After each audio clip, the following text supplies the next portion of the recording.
ابتدا ہے رب جلیل کے بابرکت نام سے جو دلوں کے بھید خوب جانتا ہے۔ السلام علیکم ویورز، آج کی ویڈیو کا عنوان عورتوں کے ساتھ تنہائی میں بیٹھنا ہے۔ امید کرتا ہوں کہ یہ ویڈیو آپ کے لیے فائدہ مند ثابت ہوگی۔ بڑھتے ہیں ویڈیو کی جانب۔ دوستو، جیسا کہ آپ کو معلوم ہے کہ آج کل ہمارے معاشرے کا رجحان زنا کی طرف زیادہ ہوتا جا رہا ہے۔ اس کی ایک بڑی وجہ یہ ہے کہ ہم نے شادی کو بہت مشکل بنا دیا ہے۔ شادی میں اتنا دکھاوا کیا جاتا ہے، اتنا بڑھاؤ چڑھاؤ کیا جاتا ہے کہ ہمارے معاشرے کی بہت سی فیملیز اس بڑھاؤ چڑھاؤ کو افورڈ نہیں کر سکتی، جس کی وجہ سے ہمارے معاشرے میں رشتوں کی کمی ہو جاتی ہے، اور اگر رشتے ملتے ہیں تو وہ قابل نظر نہیں آتے۔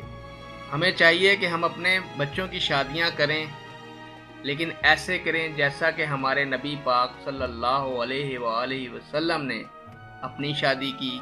اپنی بیٹیوں کی شادی کی، تو ہم اس سے تمام عمر پرسکون رہیں گے اور اپنے فرائض کو بھی بخوبی سر انجام دے سکیں گے۔ ہمارے اندر زیادہ تو یہ سوچا جاتا ہے، فیملیز میں بھی معاشرے میں بھی، کہ لوگ کیا کہیں گے، اگر ہم نے شادی میں یہ نہ کیا تو لوگ کیا کہیں گے۔ یہی بات لڑکے والے سوچتے ہوتے ہیں، اور یہی بات ہمارے فیملی میں لڑکی والے سوچتے ہیں کہ لوگ کیا کہیں گے۔ ہم یہ نہیں سوچتے کہ ہماری کیا مجال، جبکہ ہمارے آقا حضرت محمد صلی اللہ علیہ وآلہ وسلم، جن کے لیے یہ کائنات بنی، انہوں نے اپنی اور اپنی پیاری بیٹیوں کی شادیاں کس طرح سے کی۔ اگر ہم اپنی تعلیمات کو اسلامی تعلیمات کے مطابق ڈھال لیں تو ہمارے معاشرے میں زنا جیسی رغبت ختم ہونے کے قریب ہو جائے۔ بڑھتے ہیں ویڈیو کی جانب۔ جو عورتیں ویورز غیر محرم ہوتی ہیں، ان کے ساتھ خلوت میں نہیں بیٹھنا چاہیے، کیونکہ رسول مقبول صلی اللہ علیہ وآلہ وسلم نے غیر محرم عورتوں کے ساتھ بیٹھنے سے منع فرمایا ہے، اور فرمایا ہے آپ صلی اللہ علیہ وآلہ وسلم نے کہ اگر اکیلے بیٹھیں گے مرد اور عورت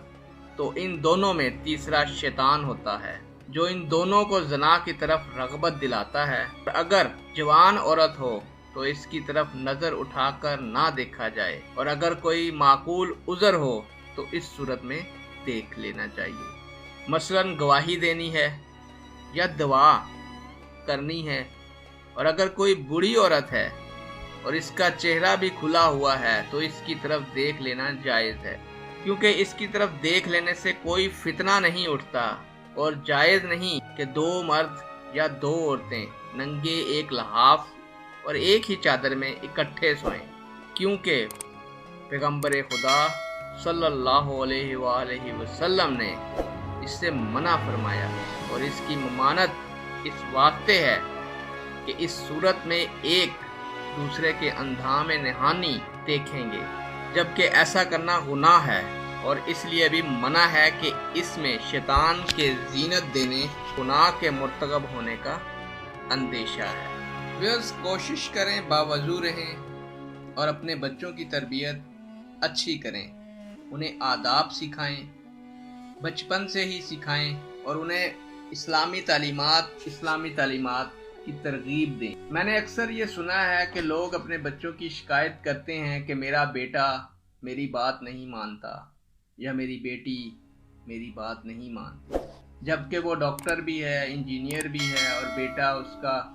قابل سافٹ ویئر انجینئر بھی ہے، کوئی بھی چیز ہے، بڑی اچھی پوسٹ پہ ہوتا ہے، تو کیا وجہ ہے کہ وہ کیوں نہیں مانتے؟ جب ہم اپنے خدا کے علم سے دوری اختیار کریں گے، اپنے دین سے دوری اختیار کریں گے، تو ہمارے لیے یہ مسائل بڑھتے چلے جائیں گے۔ جب ہم نے بچوں کو بتایا ہی نہیں کہ اسلام کے مطابق زندگی کیسے گزارنی ہے، تو ہم کیسے توقع کر سکتے ہیں، ان سے امید رکھ سکتے ہیں کہ وہ بڑے ہو کر اسلام کے مطابق ہمارا ادب بھی کریں گے، ہمارا لحاظ بھی کریں گے، ہماری بات بھی مانیں گے؟ ہم نے تو ان کو بتایا ہی نہیں کہ بڑے ہو کر ماں باپ کی بات کیسے ماننی ہے، شادی کے بعد ماں باپ کی بات کیسے ماننی ہے، جب اچھی نوکری ملے تو ماں باپ کے کیا آداب ہوں گے، بیوی کے کیا آداب ہوں گے۔ تو اس وجہ سے بھی ہمارے معاشرے میں بہت سی برائیاں جنم لے رہی ہیں، جن میں